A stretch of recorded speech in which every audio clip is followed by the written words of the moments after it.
साधवो दीन वत्सला। संत तो दीन वत्सल होते हैं। उन्हें क्या प्रयोजन है बड़े लोगों से। इसलिए भगवान आपके चरणों में हम प्रणाम करते हैं और हम प्रार्थना करते हैं कि ब्रह्मस्तथापि पृच्छामो धर्मान् भागवतांस्तव यान् श्रुत्वा श्रद्धया मर्त्यो मुच्यते सर्वतो भयात्।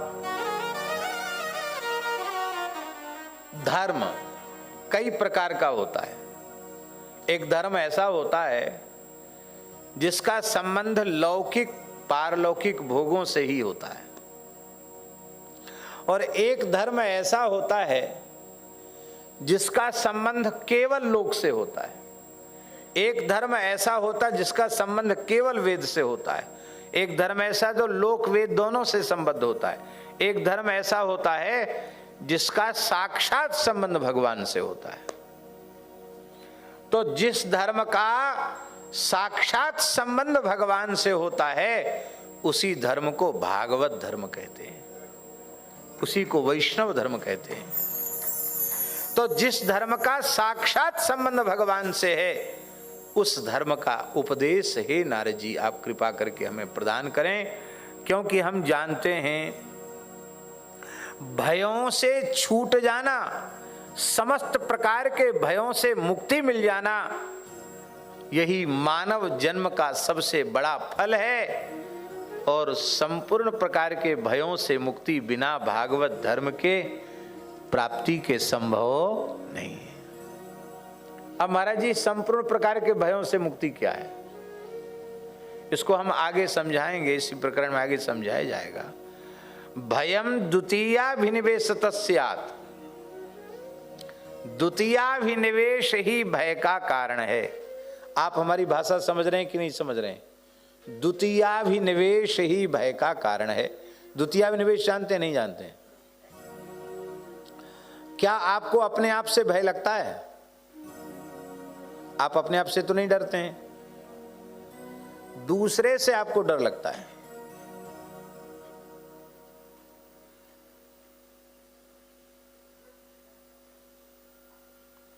बचपन की घटना है, हमारी बचपन की घटना है।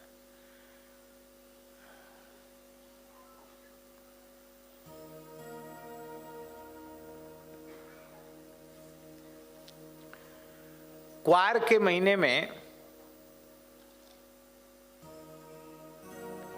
कुछ ऐसे विशेष समय होते हैं, गर्मियों के समय में, क्वार के महीने में, जिनके घरों में गायें होती है वो गायें रात को लेके जाते हैं चराने के लिए। उसको पसर चराना कहते हैं, क्योंकि दिन में बहुत धूप होने से गायें व्याकुल हो जाती हैं, चांदनी रात होती है तो उस समय उनको जंगल में चरा के लाते हैं। उससे उनको बहुत पुष्टि मिलती गायों को। कराते ना जंगल में कभी कभी रात को, तो तमाशे तमाशे में हम भी गए एक बार, और भी थे एक दो लोग।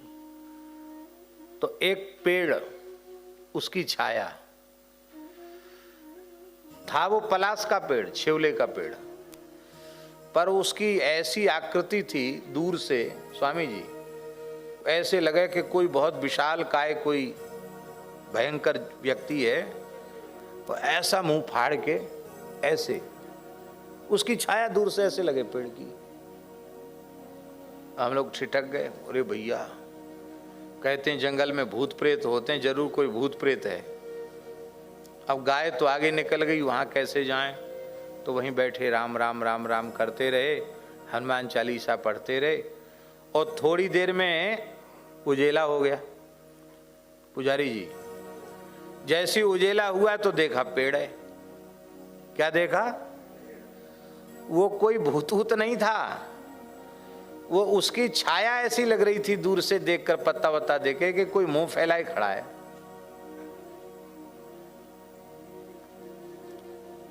तो हमने अपने से अलावा किसी दूसरे को समझा तो हमको डर हुआ। अपने आप से किसी को डर नहीं होता।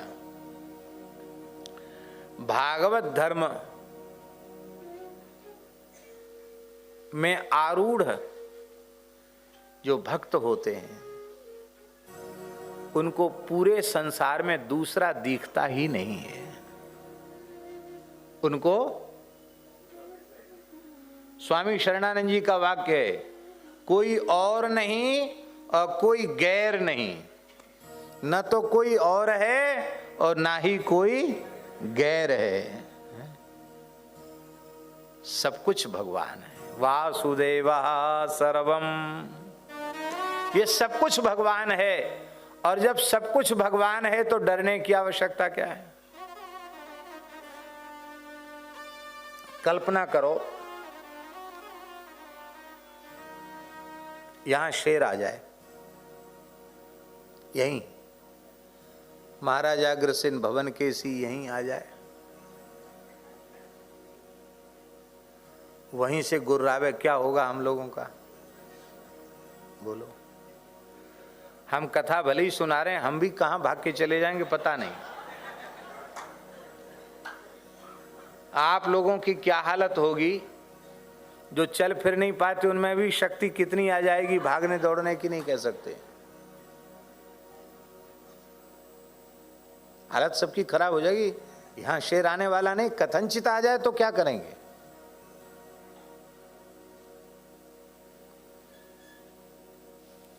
एक रानी थी आमेर की, रत्नावती,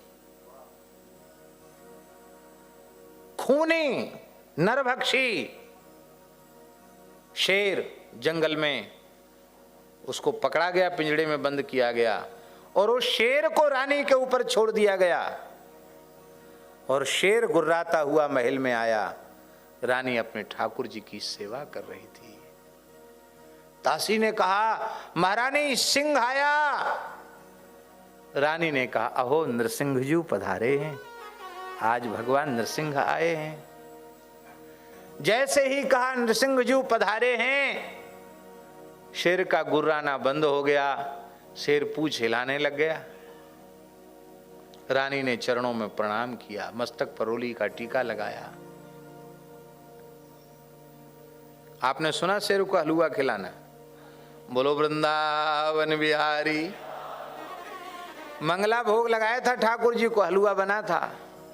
सुंदर शेर को हलवा खिलाया, गले में माला पहनाई, रोली का टीका लगाया, आरती उतारी और जैसे ही प्रणाम किया, शेर ने पंजा रखकर सिर पर आशीर्वाद दिया। आमेर नरेश महाराजा मान सिंह, माधव सिंह, मान सिंह जेठ थे और मान सिंह उनके पति थे, माधव सिंह उनके पति थे और मान सिंह उनके जेठ थे। दोनों देख रहे थे ऊपर से महल की छत से। पूरी आश्चर्य हो गया, शेर की प्रकृति बदल गई। शेर उल्टा, उलटकर मुड़ा शेर, और जिन लोगों ने षड्यंत्र रचा था ना, रानी को शेर खा जाएगा। अब फिर जैसे राजनीतिक लोग कहते हैं ना, कोई घटना घटने के बाद कि अब कमेटी गठित की जाएगी, इतने महीने में रिपोर्ट प्रस्तुत करेगी कि क्या हुआ, किस कारण से ये घटना घटी, बड़ी दुखद घटना घट गई, और रिपोर्ट पहले से बना के रखते हैं कि क्या रिपोर्ट प्रस्तुत करनी है। वही सब योजना थी उन लोगों की। और महाराज जितने षड्यंत्रकारी थे, दुष्ट सब मारी डाले, उन सबको समाप्त कर दिया शेर ने। और मान सिंह, माधव सिंह वो कुर्सी पर बैठे थे, उनको उठा के पटक दिया, मारा नहीं उनको। कपड़े तो फट गए, बेचारों को चोट वोट आ गई। उलट क्यों दिया, मारा क्यों नहीं? बोले एक का भक्ता के शरीर से संबंध है, वो पति है, एक जेठ है, भक्त से संबंध के कारण उनको छोड़ दिया, थोड़ा सा उठा पटक कर दिया। ये बता दिया कि भक्त से विरोध करोगे तो कुर्सी पर नहीं रह जाओगे, हाँ हम तुरंत कुर्सी उलट देंगे। शेर चला गया। बोलो, यदि रानी ने वहां शेर को देखा होता तो उनको डर होता, पर शेर के रूप में भी उन्होंने भगवान को देखा, उनको डर नहीं हुआ। ऐसे ही भागवत धर्म के प्रसाद से जब संपूर्ण जगत में हमें श्री कृष्ण दिखने लग जाएंगे, हमको डर कहां से होगा। बरसाने में गह्वर वन में एक महात्मा की कुटिया में थे हम, स्वामी जी। एक बड़ा भयंकर काला सर्प नाग वो रात्रि के समय आया और ऐसी आवाज करे, फां फां ऐसी आवाज करे। सर्प नाग, इतना बड़ा उसका फण, हम तो डर गए। और वो महात्मा क्या बोले? अरे बोले आप डरिए मत, ये तो आते हैं, चाचा जी हैं, भतीजों की खोज खबर लेने आते हैं, राम जी का चरणामृत लेने आते हैं। उस शालिग्राम जी का रात्रि का चरणामृत रखा था, एक मिट्टी के दीपक में रख दिया, वो सर्प ने चरणामृत लिया, चला गया। सुनी सुनाई बात नहीं सुना रहे हैं जालन जी, आंखों देखी घटना है। हाँ, आंखों देखी घटना। हमने पूछा चाचा जी? बोले हाँ, राम जी पिताजी हैं और लक्ष्मण जी शेष जी हैं, उन्हीं के तो खानदान के हैं, तो उनके भाई बंद हैं उनके। तो लक्ष्मण जी चाचा हुए तो ये भी चाचा जी ही लगे, भतीजों को देखने आते हैं। राम जी का चरणामृत ले लिया, चले गए, उनको डर नहीं। पराये से भय होता, अपने से कहां भय होगा। आत्मै वेदम सर्वम नेह नानास्ति किंचन सर्वम खलविदम ब्रह्म सर्वम विष्णुमयम जगत, ऐसी दृष्टि हो जाए, वासुदेव सर्वम ऐसी दृष्टि हो जाए तो भय कहां रह जाएगा। फिर भय नहीं रहेगा। भय होता है द्वितीयाभिनिवेश से, दूसरे से डर होता है, अपने से डर नहीं होता। अभी हम आए हैं कराधाम से, एक संत हुए वहां पटिया वाले बाबा श्री राम रतन दास जी महाराज। ये 64वां उनका CFPA मिलन महोत्सव था, तिरुभाव महोत्सव था 64वां। जिस पत्थर की शिला पर पटिया पर बैठकर उन्होंने भजन किया, वो पटिया सिद्ध हो गया। सांप खा जाए पटिया धो के पिला दो, बिच्छू खा जाए पटिया धो के पिला दो, असाध्य बीमार पटिया धो के पिला दो। हमारा बड़ा चमत्कार, ऐसा भंडारा तो हमने जीवन में देखा नहीं।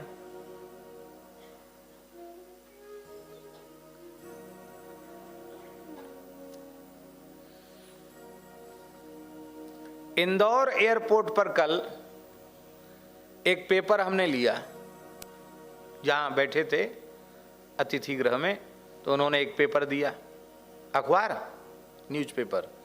उस अखबार में उस भंडारे की चर्चा थी जहां से हम होके आए थे। वो अखबार ले आए हम यहाँ। हमने कि भाई इनको प्रमोद को, राकेश को, इन लोगों को दिखाएंगे भाई देखो इतना बड़ा भंडारा।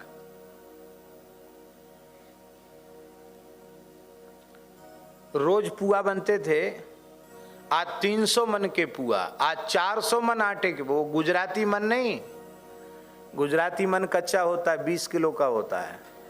हमारे यहाँ का मन पक्का होता है, 40 किलो का होता है। 1 लाख लीटर दूध की खीर, कितनी? 80 गांव तो परोसने वाले थे, 80 गांव, उनको परोसने का जिम्मेवारी थी। तई बड़ी बड़ी, जिनका नाम गंगा यमुना, वो तई 24 घंटे तई चल रही है। इस उत्सव में 2 करोड़ का तो घी आया था। कितने का?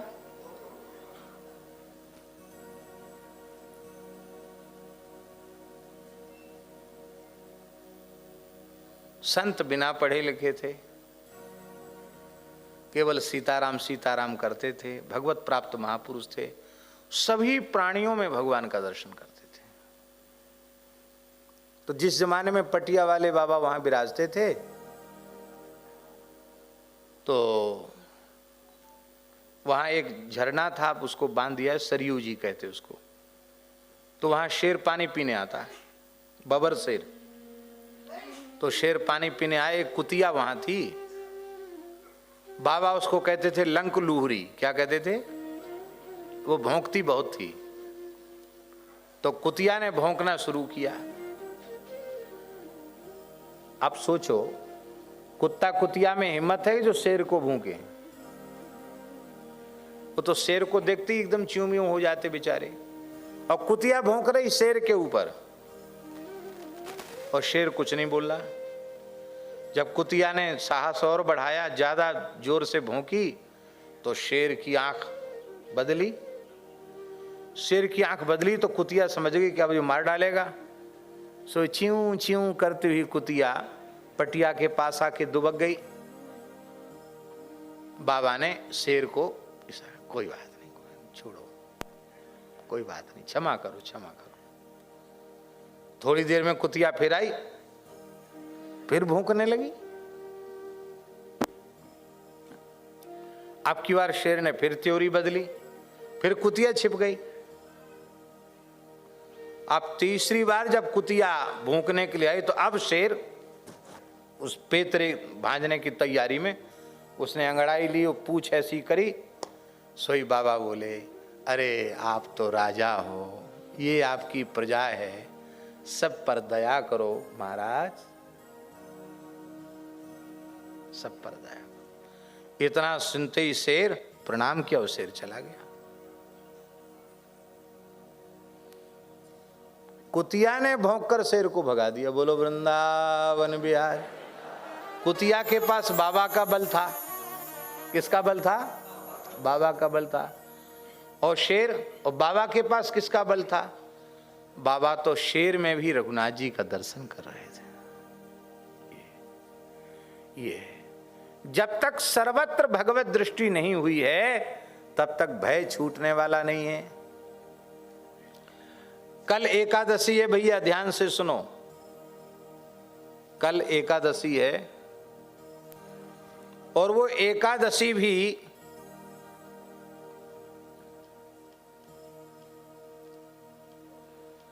बहुत ऊंची एकादशी है।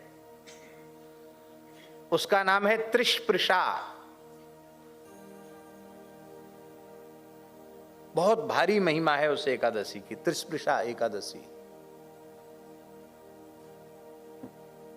विशेष तिथि है, हजारों एकादशियों से बढ़कर है कल की एकादशी। कल जो जिस प्रकार से जिसका शरीर माने उसको व्रत करना चाहिए ईमानदारी से, और अधिक से अधिक समय भजन में, जप में, ध्यान में, अच्छी प्रवृत्तियों में व्यतीत करना चाहिए। त्रिशप्रिशा है कल, बहुत ऊंची तिथि है। भगवान को तुलसी चढ़ाना चाहिए, जागरण करना चाहिए। जहां तक हो सके कल की तिथि का विशेष आदर करना है। कल त्रिशप्रिशा है।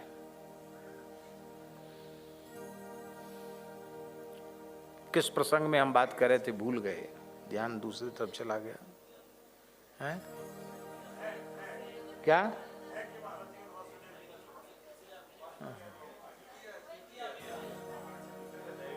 हाँ, भयम द्वितीया विनिवेश तस्यात्।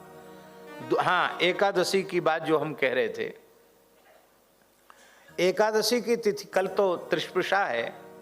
विशेष रूप में त्रिशप्रिशा का आदर करना ही चाहिए। अब बहुत से लोग तो एकादशी को पहले ही सोचने लग जाते हैं कि इस बार मलाई के पुआ बनाएंगे, कि बादाम का हलवा बनाएंगे, कि क्या चीज़, काय की खीर बनाएंगे।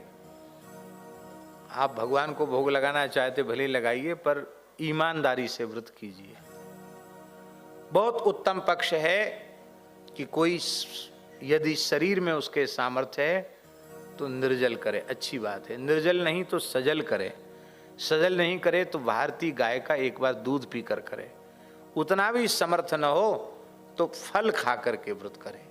बाकी कोई बनी हुई चीज के हलवा खा लिया, कूटू की पूड़ी खा लिया, और उसका सिंघाड़े का हलवा खा लिया, और काय की मखाने की खीर पी लिया। अरे भैया, नाटक ही काय करते एकादशी का? फिर 15 दिन में जितना गरिष्ठ वस्तु पेट में नहीं जाती, उससे ज्यादा गरिष्ठ वस्तु एकादशी के नाम पे चली जाती। और लोग तो इतने वीर हैं, 10वीं को ही खूब ठूस के खा लेते हैं। अरे कल एकादशी, आज बढ़िया से खा लो, दूसरे दिन तक गला जलता रहे, डकार आती रहे, ऐसा। और एकादशी को भी सवेरे से ही खाना, बोले आज तो अन्न नहीं खाना है, आज एकादशी है। फलाहार करना शुरू किए, 10 बार 11 बार, बोले 11 बार फलाहार कर लो तो एकादशी पक्की। ऐसी एकादशी नहीं करना, जिस पे जैसी सामर्थ्य हो, पर एकादशी बहुत श्रद्धा पूर्वक करना, ईमानदारी से करना। एकादशी हो रही थी महाराज जी, और संत श्री नामदेव जी कीर्तन कर रहे थे। अर्धरात्रि के समय, गर्मी का समय था, सबको प्यास लगी।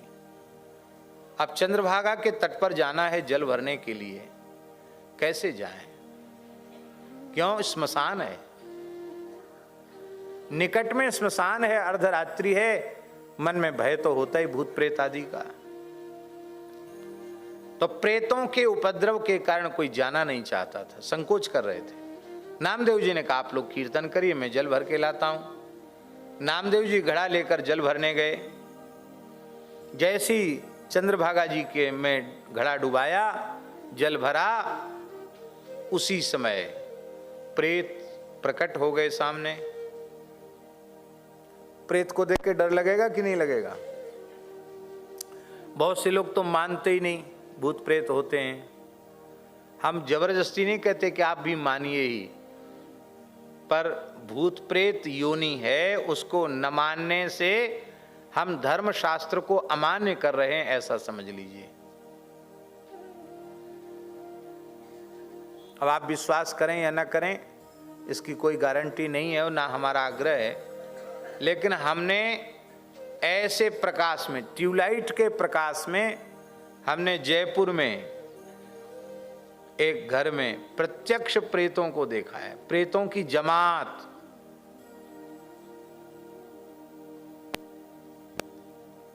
जीवन की पहली कथा ही भूत प्रेत के लिए भाई, हाँ, जयपुर वाली कथा। अरे राम राम, बसंत पंचमी से कथा शुरू थी और माघ शुक्ल चतुर्थी की बात है। स्वामी जी स्वयं संध्या करके, हम सर्दी का समय था तो पैर पे कंबल डाल करके ऐसे टिके बैठे थे, पाठ कर रहे थे। उसी समय दृश्य आ गया सामने, शरीर पसीने में तरबतर हो गया, पर ठाकुर जी की कृपा, कुछ अनिष्ट नहीं हुआ और वो समस्या थी उसका भी समाधान हुआ। 10-15 प्रेत थे, 10-15 थे, पूरी जमात थी। और जिसके यहाँ कार्यक्रम था उसका एक लड़का भी उसी जमात में सम्मिलित था, वो भी अधोगति से मरा था, वो भी उसी योनि में था। ठाकुर जी की कृपा से सबका उद्धार हुआ। भागवत जी की प्रत्यक्ष कृपा हमने देखी। तो प्रेत होते हैं, ये बात हम इसलिए कह रहे हैं कि हम प्रामाणिक रूप से आपको बोल रहे हैं कि भूत प्रेत की योनि होती है।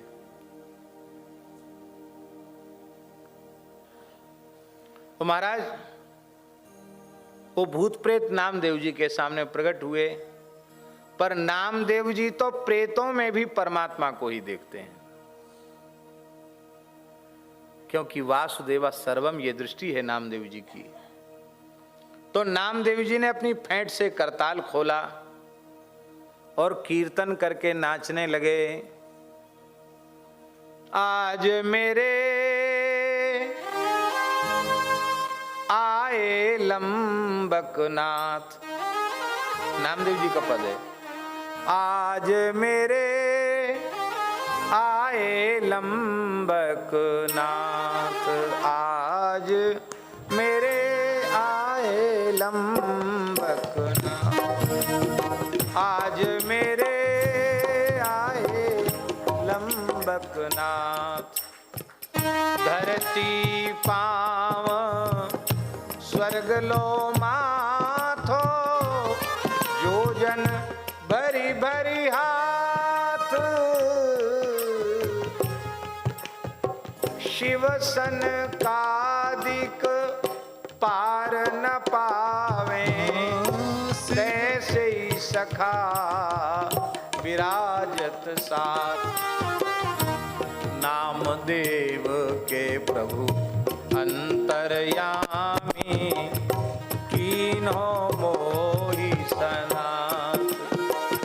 आज मेरे आए लंबकना, आज मेरे आए लंबकना।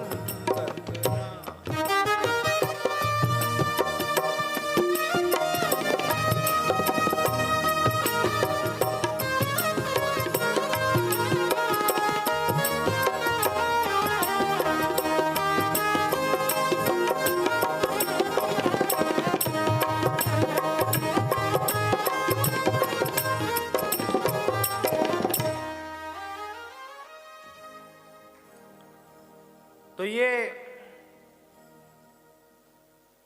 संपूर्ण प्रकार के भयों से मुक्ति जब सर्वत्र भगवत दृष्टि प्राप्त हो जाती है, जड़ चेतन जग जीव जत सकल राममय जाने, बंदऊं तिनके पद कमल सदा जोरी जुग पाने। वसुदेव जी कह रहे हैं कि हे भगवान, मैंने संतान की कामना से भगवान की भक्ति की, भगवान से वर मांगा कि आप ही मेरे पुत्र बनकर आइए। हमने मोक्ष भगवान से नहीं मांगा, क्योंकि हम भगवान की प्रचंड माया से मोहित हो रहे थे। इसलिए हे भगवान, आप ऐसा उपदेश कीजिए कि जिससे हम अत्यंत सरलता पूर्वक संसार के चक्र से छूट जाएं।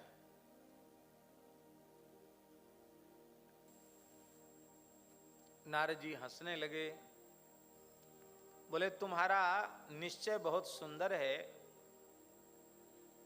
भागवत धर्म के संबंध में तुमने जो प्रश्न किया है वो सारे विश्व के प्राणियों का मंगल करने वाला है।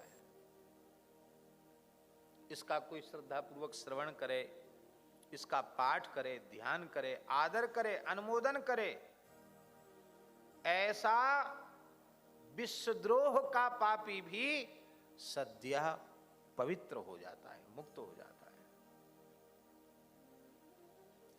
और नारद जी ने एक बात तो इतनी बढ़िया कही। नारद जी ने कहा कि आपने मेरे ऊपर बड़ी दया की। क्यों? आपने मुझे भगवान की याद दिला दी। श्रोता भी वक्ता के ऊपर अनुग्रह करता है। पता नहीं हमारे ये 3 दिन कैसे बीतते। आप सबने ऐसी कृपा हमारे ऊपर की कि 3 दिनों तक एकादश स्कंद की चर्चा को करने का सौभाग्य हमें प्रदान किया। नारद जी कह रहे हैं, आपने मुझे भगवान की याद करा दी। आज मैं धन्य हो गया। हे राजन, मैं इस संबंध में तुम्हें एक इतिहास सुना रहा हूं। विदेहराज श्री निमि वे यज्ञ कर रहे थे। महाराजा निमि और यज्ञ में आहुति का क्रम चल रहा था, स्वाहा स्वाहा स्वाहा। उसी समय नवयोगीश्वर वहां प्रकट हो गए। भगवान ऋषभ देव के पुत्र 100 हुए। उनमें सबसे बड़े भरत जी थे। उनसे छोटे कुशावर्त, इलावर्त, इंद्रस्वर्ग, विदर्भ, कीकट आदि हुए। उनसे छोटे नव योगीश्वर हुए। कवि, हरि, अंतरिक्ष, प्रबुद्ध, पिप्पलायन, आवर्यहुत्र, द्रुमिल, चमस, करभाजन, ये 9 योगीश्वर हुए। बाकी बचे कितने? 81। 81 ही कर्म विशुद्धा ब्राह्मणा बभूवु। वे 81, वे 81 कर्म विशुद्ध ब्राह्मण हो गए।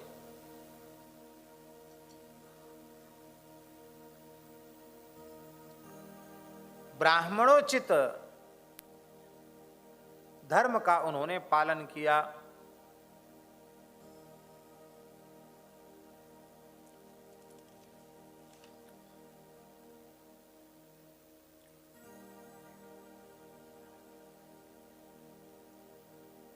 इन महात्माओं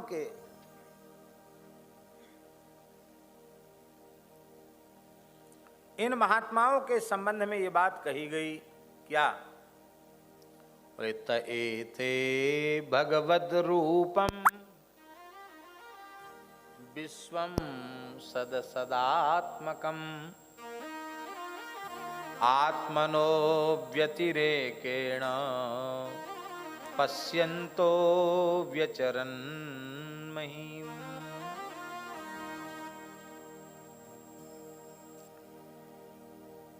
इस चेतनात्मक सदात्मक इस जगत में सर्वत्र भगवत दृष्टि से संपन्न वे महात्मा, अपने में भी भगवत दृष्टि रखने वाले, स्वयं से व्यतिरिक्त संपूर्ण जगत को भगवत रूप देखने वाले, अनतिरिक्त। तो स्वयं अलग से कहां से आए? वह परमात्मा मेरा भी अंतर्यामी है और आपका भी अंतर्यामी है, उसमें भेद नहीं है।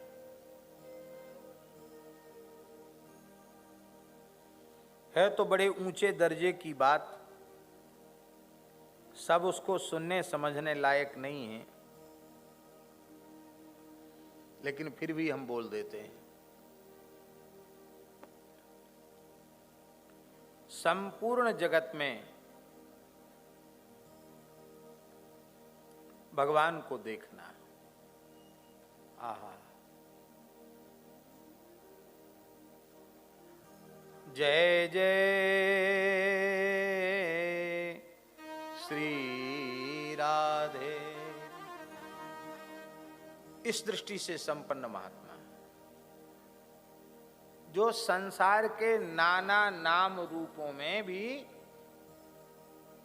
नाना नाम रूपों को नहीं देखते हैं, अपितु तदंतर्यामी परमात्मा का ही सर्वत्र दर्शन करते हैं। वाह! संत मलुकदास जी का एक पद है, बिना बजाए केवल श्रवण करेंगे ज्यादा लाभ होगा। सबहिन के हम सवे हमारे, जीव जंतु मोहि लगे प्यारे। तीनों लोक हमारी माया, अंत कतहु से कोई नहीं लाया। 36 पवन हमारी जात, हम ही दिन और हम ही रात। हम ही तरवर कीट पतिंगा, हम ही दुर्गा हम ही गंगा। हम ही मुल्ला हम ही काजी, तीर्थ बरत हमारी बाजी। हम ही पंडित हम ही बैरागी, हम ही सूम हम ही हैं त्यागी। हम ही देव और हम ही दानो, भावे जाको जैसा मानो। हम ही चोर हम ही बटमार, हम ऊंचे चढ़ी करें पुकार। हम ही महावत हम ही हाथी, हम ही पाप पुण्य के साथी। हम ही अश्व हम ही असवार, हम ही दास हम ही सरदार। हम ही सूरज हम ही चंदा, हम ही भय नंद के नंदा। हम ही दशरथ हम ही राम, हम ही हमरे क्रोधो हमरे काम। हम ही रावण हम ही कंस, हम ही मारा अपना वंश। हम ही जियावे हम ही तारे, हम ही बोरे हम ही माँ तारे। हम ही जियावे हम ही मारे, हम ही बोरे हम ही तारे। जहां तहां सब ज्योति हमारी, हम ही पुरुष हम ही हैं नारी। अब हम का अर्थ व्यक्ति नहीं, माने हमारा अंतर्यामी परमात्मा ही सर्व रूपों में है, ये भाव है। जो हमारा अंतर्यामी है वही तो आपका अंतर्यामी है, वही इन सब का भी अंतर्यामी है। उस एक अंतर्यामी परमात्मा पर दृष्टि रखकर सर्वत्र भगवत दृष्टि रखना, ये भाव है। इस प्रकार से जो सब में भगवान को देखता है, तो ऐसी विधि कोई लो लावे, सो अविगत सो टहल करावे, सहे कुशब्द ओ सुमरे नाव, सब जग देखे एक भाव। इस परम तत्वमयी अवस्था पर पहुंचने का साधन क्या है? बहुत ध्यान से सुनिए। एक निश्चय कर लो, मलुकदास जी कह रहे हैं। क्या निश्चय कर लें? बोले सहे कुशब्द, कोई गाली दे, अपमान करे, कितना भी तिरस्कार करे, अपमान बोध आपके भीतर नहीं होना चाहिए। सहे कुशब्द और सुमिरे नाव, निरंतर नाम जप करें, ये दो साधन कर ले।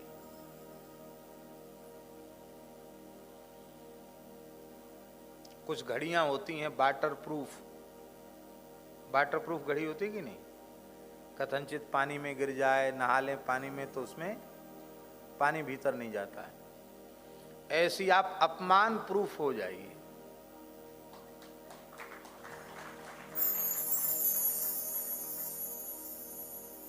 एक महात्मा कहते थे, इसी जन्म में भगवत प्राप्ति चाहते तो एकदम घूर बन जाओ। घूर जानते ना, घूरा जिस पर कचड़ा पटकते हैं, कुछ नहीं बोलता किसी से। परमहंस श्री राममंगल दास जी महाराज कहते, तुम्हें कोई 100 जूता लगावे, तुम उफ भी मत करो। ऐसी सन क्षमता जिस दिन तुम में आ जाएगी, उसी क्षण भगवान मिल जाएंगे। अपमान प्रूफ हो जाओ। बहुत सरल साधन है अपमान प्रूफ होने का महाराज जी। सम्मान की इच्छा का त्याग कर दो।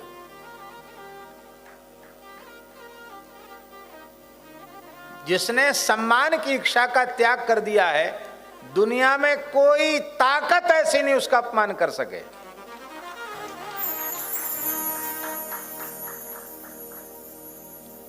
हमें सम्मान की इच्छा है कि हम यहां आवे तो हमको ये मंच होगा कम से कम 3-3.5 फीट ऊपर, और उससे चौकी होगी 3 फीट ऊपर।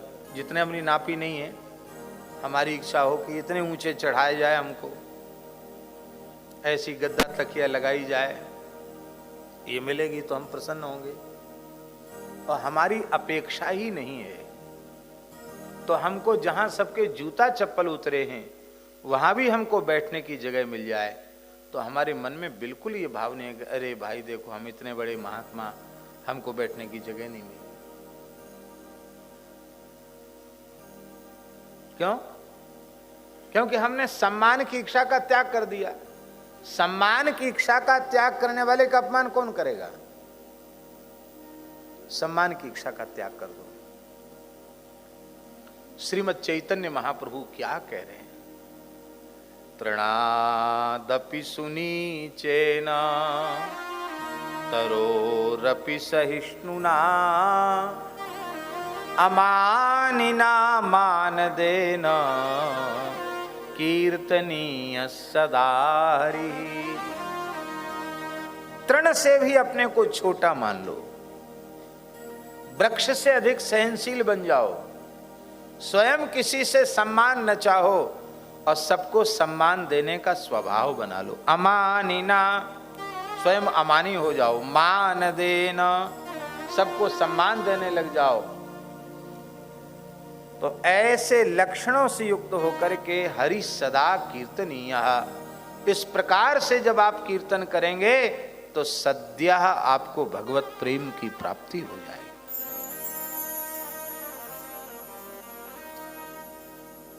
ऐसी विधि कोई लव लावे, सो अविगत सो टहल करावे। भगवान सेवा करेंगे उसकी। सहे कुशब्द और सुमिरे नाव, सब जग देखे एक भाव। या पद का कोई करे निवेरा, कह मलूक में ताकर चेरा। ऐसा कोई जीवन अपना बना ले तो वो मेरा गुरु है और मैं उसका शिष्य हूं। क्या कहना, सब में भगवान को देखना।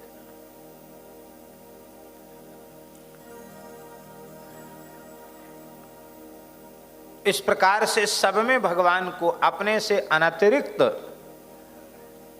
सब में भगवान का अनुभव करने वाले, माने जिस रूप में चिद चिद विशिष्ट ब्रह्म हमारा अंतर्यामी है, उसी रूप में वह परमात्मा सर्वांतर्यामी है, इस रूप में अनुभव करने वाले वे नवयोगीश्वर, अव्याहत गति से पूरे ब्रह्मांड में विचरने वाले वे महापुरुष सामने प्रकट हो गए। उन अग्नि के समान प्रज्वलित महापुरुषों को देख करके श्री जनक जी विदेहराज निमि उठकर खड़े हो गए। साष्टांग भूमिष्ठ होकर उन्होंने प्रणाम किया और उनको आसनों पर बिठाया और आसनों पर बिठा करके उनसे प्रश्न किया। अब देखिए,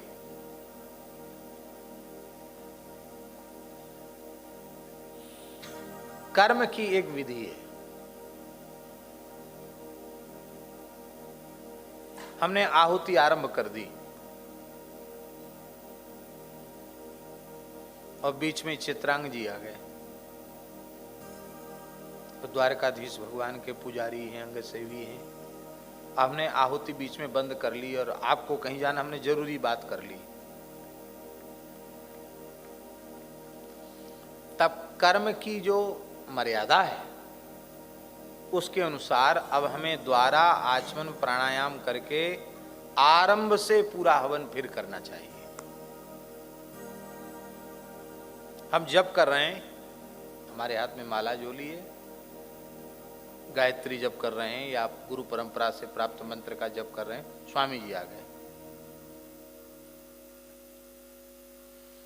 अब हमने बीच में ही, जप के बीच में ही आपसे बातचीत आरंभ कर दी। ठीक है, कोई बात नहीं, लेकिन अब ये नहीं चलेगा काम कि अब हमको आधे जहां से छोड़ा वहीं के आगे फिर नहीं, फिर आरंभ से पुनः हमें पूरा कर्म करना चाहिए। इसका तात्पर्य है कि कर्मकांड की विधि है, पूजन के बीच में, हवन के बीच में, जप के बीच में विराम नहीं होता है। विराम बीच में करोगे तो फिर आरंभ से उस कर्म को आपको करना पड़ेगा, मध्य में विराम नहीं होता। और आहुति का क्रम चलने के बाद तो बिल्कुल विराम नहीं लेते हैं कर्मकांड के विद्वान पुरुष, बिल्कुल विराम नहीं लेते, क्योंकि देवता अग्नि प्रज्वलित है और वो देवताओं का मुख है, और आहुति आप दे रहे हैं, बीच में आप उसको रोक दें, वो उचित नहीं। लेकिन आहुति का क्रम चल रहा था, उस समय नवयोगेश्वर प्रकट हुए और निमि जी ने तत्काल बंद कर दिया। हाथ जोड़ लिए, हे ऋत्विजो, हे आचार्य, हे ब्राह्मणों, अब इन महात्माओं का सत्संग करेंगे। चरणों में प्रणाम किया, पूजन किया, आसन पर बिठाया और विदेह उवाच, क्या कहा, मन्ये भगवतः साक्षात् पार्षदान्वो मधुद्विषः विष्णोर्भूतानि लोकानां पावनाय चरन्ति च। आप साक्षात भगवान श्रीमन्नारायण के पार्षद हैं, संसारी प्राणियों को पवित्र करने के लिए ही आप विचरण कर रहे हैं।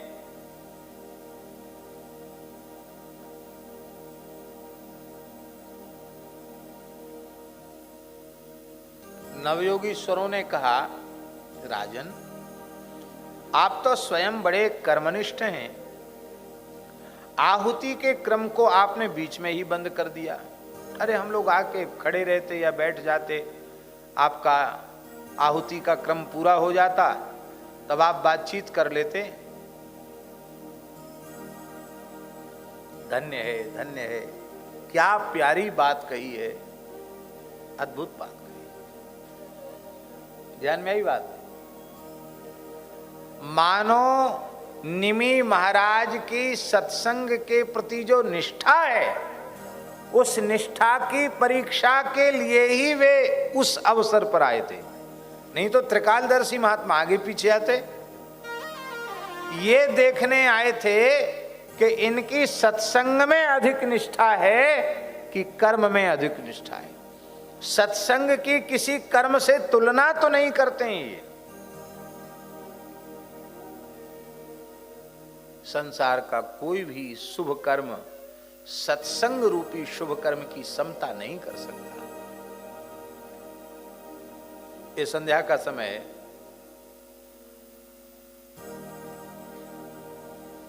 आप 7 बजे तक यहां बैठे हैं, घर पहुंचेंगे 8 बज जाएगा, फिर संध्या करेंगे, फिर लेट हो जाएंगे आप संध्या करने।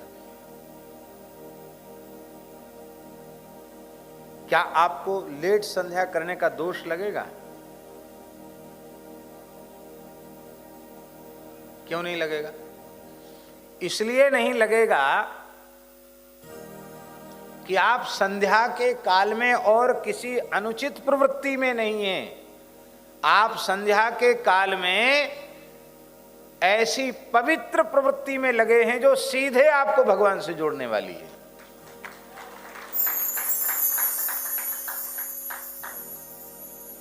मान लो ऐसी अवस्था आ जाए कि हम कहते कहते इतने प्रेम विभोर हो जाएं और आप सुनते सुनते इतने प्रेम विभोर हो जाएं कि हमारा बोलना ही बंद ना हो। और कर्म की एक अवधि तो है ना, समय की। रात्रि को 12-1 बज जाए तो बजाएंगे नहीं, हम ऐसा करेंगे नहीं, आप डरना नहीं। मान लो रात्रि को 12-1 बज जाए तो अब तो संध्या चली गई ना, बिल्कुल अर्धरात्रि हो गई, तो हमारी भी संध्या चूक गई, आपकी भी संध्या चूक गई। क्या संध्या छोड़ने का पाप लगेगा? हम ये नहीं कहते संध्या छोड़ दो, पर भगवत प्रेम में विभोर होकर यदि कर्म छूट गया है तो पुराणों में लिखा है, तस्य कर्माणि कुर्वन्ति 60 कोटि महर्षया।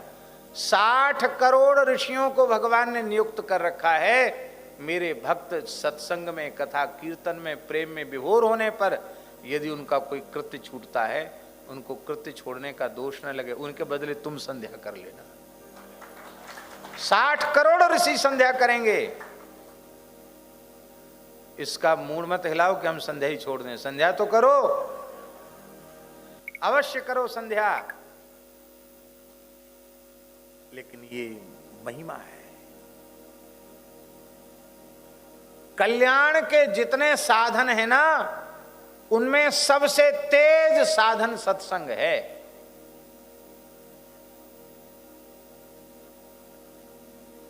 एक बार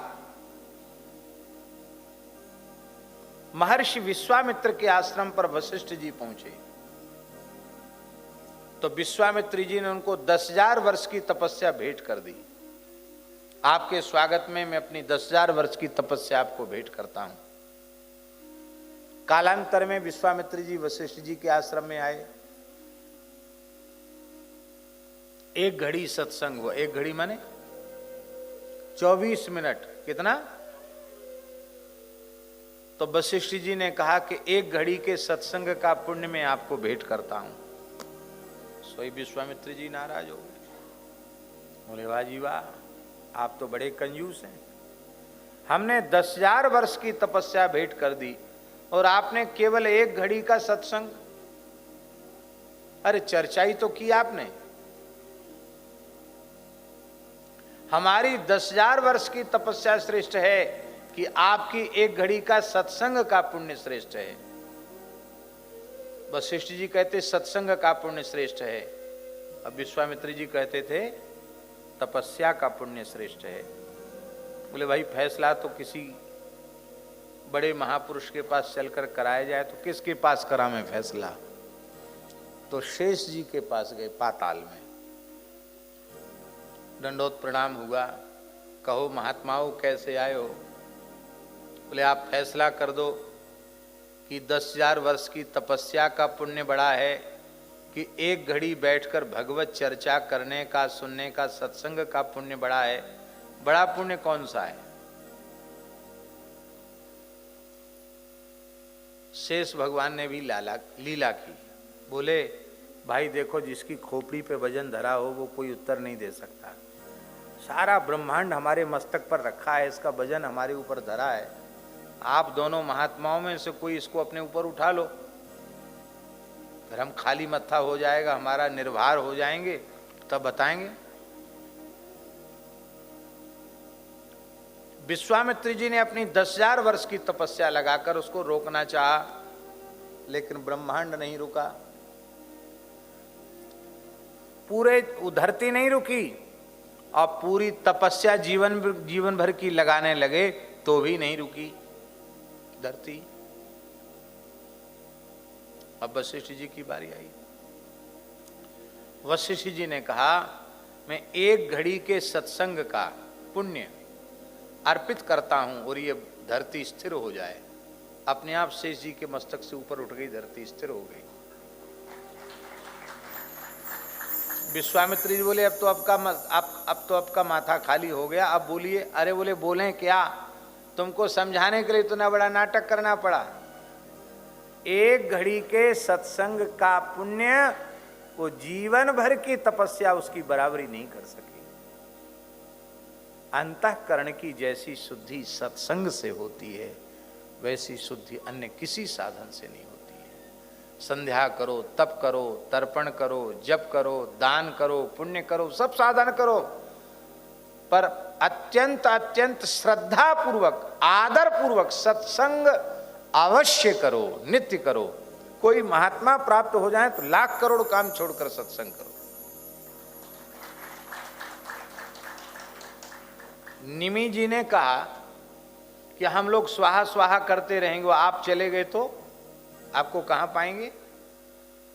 अरे इतना ही तो है कि हमको द्वारा से आहुति का क्रम शुरू करना पड़ेगा, तो थोड़ा घी, थोड़ा शाकिल्य हविष्य और अधिक अग्नि में चला जाएगा, थोड़ी देर और बैठ जाएंगे, इसमें क्या हानि है? पर संतों के सत्संग का क्षण अत्यंत दुर्लभ है। हाँ, बहुत बढ़िया श्लोक है, क्या कहना। दुर्लभो मानुषो देहो देहिनाम क्षण भंगुरः तत्रापि दुर्लभम मन्ये वैकुंठ प्रिय दर्शनम। मनुष्य का शरीर अत्यंत दुर्लभ है, नाशवान है, उसमें भी अत्यंत दुर्लभ है वैकुंठ प्रिय दर्शनम। संतों का दर्शन तो अत्यंत दुर्लभ है। क्यों? संतों के दर्शन के बिना सत्संग का सुख मिलता नहीं है। इसलिए हे भगवान, हम आपसे यही पूछते हैं, अत आत्यंतिकम क्षेमम पृच्छामो भवतो नघाः। हे निष्पाप महात्माओं, हम आपसे यही पूछते हैं, जीवों का सरलता पूर्वक कल्याण कैसे हो? क्यों?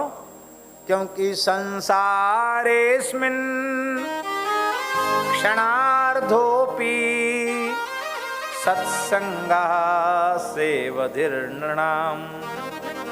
इस संसार में आधे क्षण का सत्संग, घड़ी दो घड़ी बात जाने दीजिए, आधे क्षण का सत्संग भी दुर्लभ है। गोस्वामी जी के शब्दों में, सत्संगति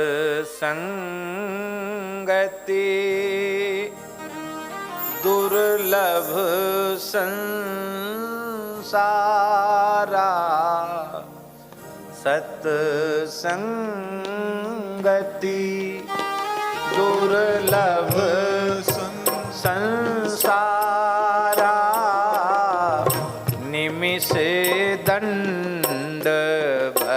भरी एक बारा, निमिष दंड भरी एक बारा। एक निमिष का सत्संग, एक दंड का, मुहूर्त का सत्संग। एक घड़ी आधी घड़ी, आधिऊ में पुनियाद, तुलसी संगति साधु की, हरे कोटि अपराध। इसलिए हे भगवान, आप कृपा करके, यहां एक विशेष बात है कि आप भागवत धर्म का उपदेश करें, यदि न श्रुतये क्षमम, यदि हम उसके सुनने लायक हों तो आप कृपा करके, हम शरणागतों के ऊपर कृपा करके आप उसे जरूर सुनाएं। इसमें कितनी दीनता है। साक्षात विदेहराज निमि अपने को योग्य नहीं कह रहे हैं। यदि आप ऐसा समझते हैं तो आप सुनाएं। हम लायक तो नहीं। दूसरा भाव यह है कि हम योग्य नहीं हैं, पर आप अपनी सामर्थ्य से हमको सुनने की योग्यता प्रदान कर दीजिए। ना हम कहने के योग्य हैं और ना आप सुनने के योग्य हैं, पर गुरु गोविंद ने कृपा करके हमें कहने की योग्यता दी है और गुरु गोविंद ने ही अनुग्रह करके आपको सुनने का अवसर दिया है। ना हम कहने योग्य हैं, ना आप सुनने योग्य हैं। हाँ, धन्य है। इसलिए हे भगवान, आप जैसे महात्मा शरणागत भक्तों के लिए अपने आप तक को दे डालते हैं, अपने आप को भी दे देते हैं। ऐसा सुन करके नवयोगीश्वर भगवान बड़े प्रसन्न हुए और प्रसन्न होकर उन्होंने कहना आरंभ किया।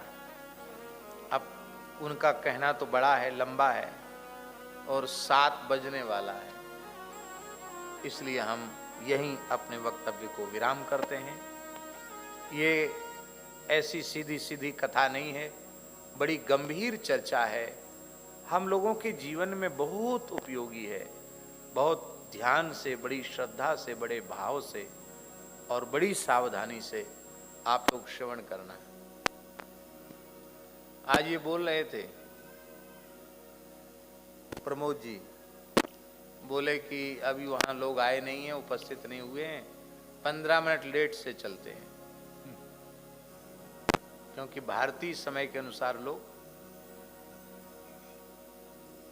1 घंटे लेट पधारते हैं।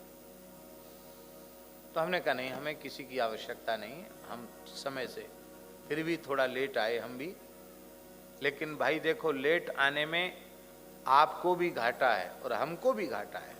इतनी अच्छी चर्चा करने से हम वंचित रह जाएंगे। इसलिए भैया, एक दिन तो चला गया हम लोगों के हाथ से, अब 2 ही दिन बचे हैं। तो अपने ठीक समय से आप लोग कृपा करके यहाँ पधारें और जो भी समय हम लोगों के हाथ में है उसकी हम चर्चा करेंगे। और देखो, अब ये एकादश शुरू हुआ है यहाँ, अब ये जब तक पूरा नहीं होगा तब तक यही चलेगा। बीच में हमको छोड़ने का अभ्यास नहीं है। भले ही अभी 3 दिन हुआ, इसके बाद फिर आगे जब कभी योजना बनेगी, यहाँ से आगे की चर्चा हम करेंगे। और वैसे चाहें तो 1 दिन में भी संक्षिप्त कर सकते हैं, लेकिन वो नहीं करना है, ऐसे आनंद से करेंगे। तो भले ही एक प्रकरण ही हो, पर इस प्रकरण को हम भगवत कृपा से करेंगे। जय जय श्री राधे।